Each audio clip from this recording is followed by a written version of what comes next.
अस्सलामुअलैकुम जी। तो आज का जो हमारा टॉपिक है वो है थैलेसीमिया। सबसे पहले तो जो रीसेंट लेक्चर बनाया था एनीमिया के बारे में, उसमें हमने पढ़ा था एक होता है माइक्रोसाइटिक एनीमिया, जिसमें लैब वैल्यू अगर देखी जाए एमसीवी की तो वो 80 से कम आती है। माइक्रोसाइटिक एनीमिया की जो टाइप्स थी उसमें एक थी, उसकी जो काजेज़ थी उसमें एक थी थैलेसीमिया। तो आज थैलेसीमिया को इन डिटेल पढ़ेंगे। हम देखेंगे थैलेसीमिया की टाइप्स कौन सी होती हैं, कौन सी टाइप सीवियर होती है, इसके सिम्टम्स कौन से होते हैं, कौन सी टाइप जो है वो एसिम्टोमेटिक होती है, मींस के साइलेंट कैरियर होती है। इसके अलावा आज के लेक्चर में हम हीमोग्लोबिन को डिस्कस करेंगे, क्योंकि थैलेसीमिया जो है वो हीमोग्लोबिन से रिलेटेड है। तो हम पहले ब्रीफली देख लेंगे हीमोग्लोबिन की स्ट्रक्चर कैसे बनती है, किन किन चीज़ों से उसकी कंपोजिशन क्या है, और नॉर्मल हीमोग्लोबिन कौन कौन सी होती है। जी तो स्टार्ट करते हैं।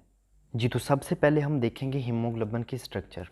हीमोग्लोबिन की स्ट्रक्चर में अगर हम देखें तो ग्लोबुलर प्रोटीन के एग्जांपल में आता है हीमोग्लोबिन एंड मायोग्लोबिन। ठीक है, तो हीमोग्लोबिन की स्ट्रक्चर में अगर हम देखें तो सबसे पहले आता है पायरोल रिंग्स। ठीक है, 4 पायरोल रिंग अगर इकट्ठे हो जाए तो उसे हम बोलते हैं प्रोटोपोरफायरिन। अगर प्रोटोपोरफायरिन के दरमियान के अंदर फेरस फॉर्म में आयरन अटैच हो जाए तो ये बन जाता है हीम।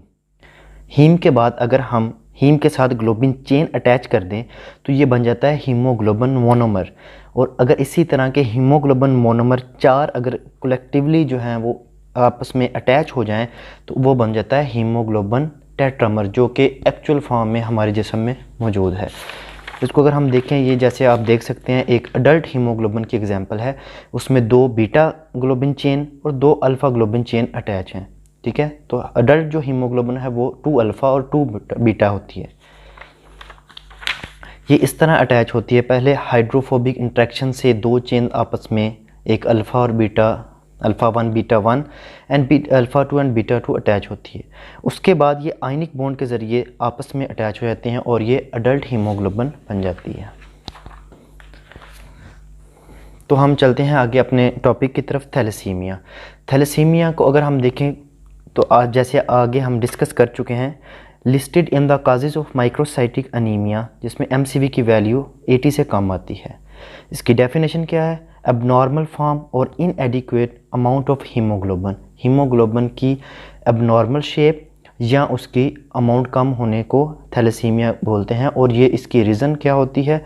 ग्लोबिन चेन्स की डिलीशन या म्यूटेशन, जो कि हम आगे पढ़ेंगे।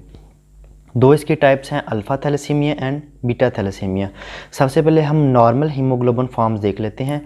एक होती है फीटल हीमोग्लोबिन, जो कि 2 अल्फ़ा और 2 गैमा पे मुश्तमिल होती है।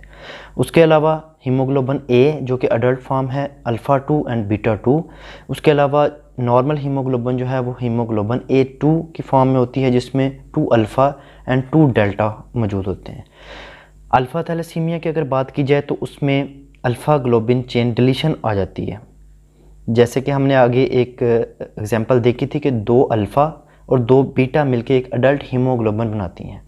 तो अगर अल्फ़ा ग्लोबिन चेन की डिलीशन हो जाए, एक चीज़ याद रखिएगा कि अल्फ़ा थैलेसीमिया में डिलीशन होती है और बीटा थैलेसीमिया में म्यूटेशन होगी। अल्फ़ा ग्लोबिन चेन की डिलीशन हो जाए, जो कि क्रोमोसोम 16 पे होती है, इसकी 4 अलील्स होते हैं। इस चीज़ को एक्सप्लेन अगर मैं करूं,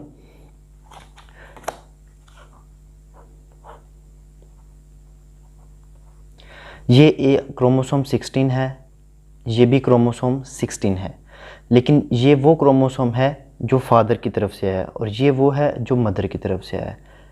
एक ये क्रोमोसोम और एक ये क्रोमोसोम। हमारे पास क्रोमोसोम 16 के 2 पेयर्स मौजूद हैं। अब दोनों पेयर्स के पास 2-2 अलील्स होते हैं। जो फादर की तरफ से जो क्रोमोसोम 16 होता है, 2 उसके ऊपर अलील मौजूद होते हैं अल्फ़ा के, और जो मदर की तरफ से हमें मिलता है उस पर भी 2 जीन्स मौजूद होते हैं। इस तरह हमारे पास 4 अल्फ़ा चेन्स मौजूद होती हैं एक नॉर्मल हीमोग्लोबिन में। तो तो अब इसको हम एक्सप्लेन आगे करेंगे कि इसमें से क्या क्या डिलीशन होगी तो कौन कौन सी थैलेसीमिया की टाइप बनेगी।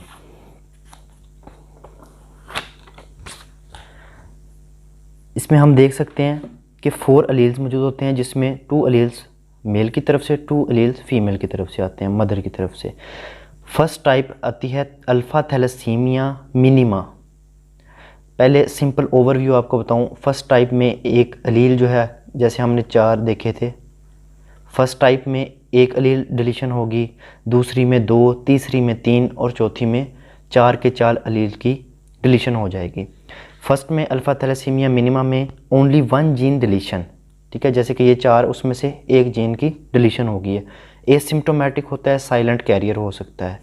Second type alpha thalassaemia minor, 2 gene इसमें डिलीट होते हैं। अब इसमें 2 चीज़ें हो सकती हैं।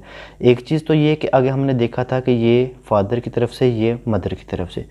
एक तो ये हो सकता है कि दोनों ही जो जीन्स डिलीट हुए हैं वो किसी एक क्रोमोसोम के डिलीट हो गए, उसको हम बोलते हैं सिस डिलीशन। दूसरी फॉर्म ये हो सकती है कि जो डिलीशन हुई है, एक डिलीशन फादर के क्रोमोसोम से और एक मदर के क्रोमोसोम से, उसको हम बोलते हैं ट्रांस। इसमें सिस जो है वो ज़्यादा वर्स हो सकता है। उसकी वजह यह है कि अगर एक ही क्रोमोसोम आगे फर्दर ट्रांसफ़र हुआ है और वो दोनों के जीन जो है वो डिलीटेड हैं, तो ये एक सेवेरिटी की तरफ जा सकता है, जबकि ट्रांस जो है वो माइल्ड एनीमिया कर सकता है। इसके अलावा अल्फ़ा थैलेसीमिया माइनर ओवरऑल भी माइल्ड एनीमिया काज करेगा।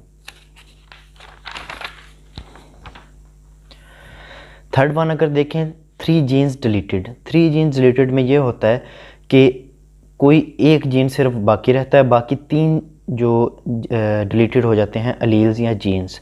इसमें यह होता है कि मॉडरेट टू सीवियर एनीमिया ये हो सकता है। इसमें एक चीज़ जो इम्पोर्टेंट है वो ये है कि जब इलेक्ट्रोफोरेसिस करवाई जाएगी तो उसमें ये हम देखेंगे कि HbH फॉर्म हमें मिलेगी। HbH फॉर्म अगर हो तो इसका मतलब ये है कि ये 3 जीन्स डिलीटेड अल्फ़ा थैलेसीमिया है। ये क्यों होता है? क्योंकि अल्फ़ा चेन जो है वो एब्सेंट है, तो जो बीटा चेन्स होती है वो बीटा 2 और बीटा 2 के साथ अटैच हो जाती है। तो इस तरह ये बीटा 4 मतलब टेट्रामर ऑफ बीटा चेन बन जाता है, जिसे हम ओवरऑल HbH फॉर्म बोलते हैं। उसके अलावा आ जाता है 4 जीन्स डिलीटेड, मतलब all alpha chains will be absent. इसमें हाइड्रोफ्टेलस हो सकता है, मतलब कि इन फीटस डेथ हो सकती है, या जब बोर्न होगा तो वो डेड हो जाएगा। ये इनकम्पैटिबल विद लाइफ है, इसमें 0% चांस हैं बचने के। इसमें क्या चीज़ इलेक्ट्रोफोरेसिस पे हम देखेंगे कि HB बार्स, इसमें ये होता है कि जो हमने आगे देखा था कि जो फीटल हीमोग्लोबिन है उसमें गैमा चेन्स होती हैं।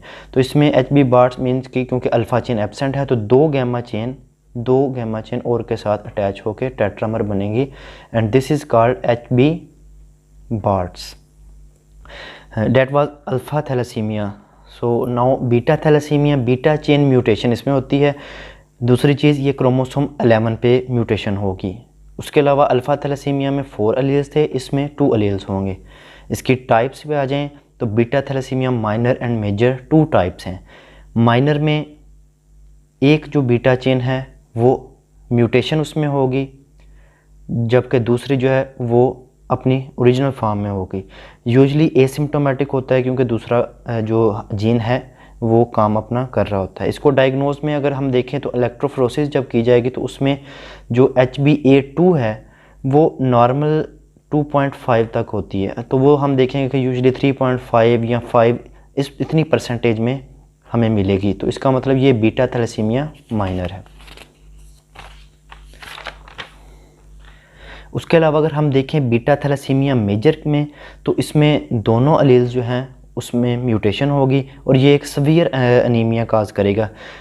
इसमें ये होता है कि जैसे अल्फ़ा थैलेसीमिया मेजर में हमने देखा था कि इनकम्पैटिबल विद लाइफ है, लेकिन इसमें ये होता है कि उसमें बहुत सीवियर एनीमिया होता है, बहुत सी कॉम्प्लिकेशंस आ जाती हैं, लेकिन चांसेस ऑफ सर्वाइवल होते हैं इसमें। और इसमें सिम्टम्स मेनली जो होते हैं वो स्केलेटल डिफॉर्मिटीज़ होती हैं। उसमें हाइपरप्लेजिया के होने की वजह से स्केलेटल डिफॉर्म होंगे। उसमें अगर हम देखें तो स्कल एक्सरे पे कुछ साइंस नज़र आते हैं, क्रू का एक्सरे शो होता है। उसके अलावा अगर हम फेस की बात करें तो चिपमंक फेस जो है वो शो होगा। एक्स्ट्रा मेडुलरी हेमेटोपोइसिस होती है, हेमेटोपोइसिस होने से स्प्लीनोमेगाली इसमें जो है वो एक प्रोमिनेंट साइन नज़र आएगा।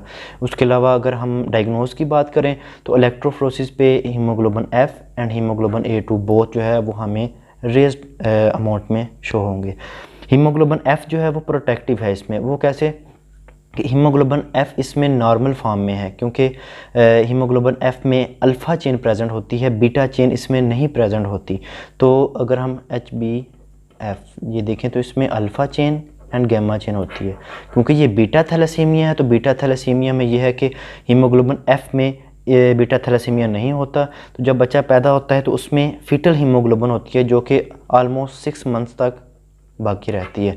क्योंकि बीटा चेन का अभी तक रोल नहीं है, जब तक अडल्ट हीमोग्लोबिन नहीं आएगी तो ऑलमोस्ट 6 मंथ तक जो है वो एसिम्प्टोमेटिक होगा। 6 मंथ के बाद सिम्टम्स शो होने शुरू हो जाएंगे।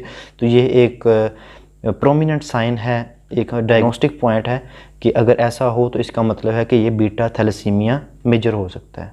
बाकी अगर ट्रीटमेंट की बात की जाए तो इसमें जो है वो सपोर्टिव ट्रीटमेंट दिया जाता है और सिम्टोमेटिक ट्रीटमेंट इसमें होता है। बीटा थैलेसीमिया की अगर बात की जाए तो इसमें आयरन ओवरलोड का ख़तरा होता है, उसके लिए ट्रीटमेंट किया जाता है। इसके अलावा जो अनीमिया है उसको ट्रीट किया जाता है। तो सिम्टोमेटिक ट्रीटमेंट इसमें आता है। That was all for thalassaemia.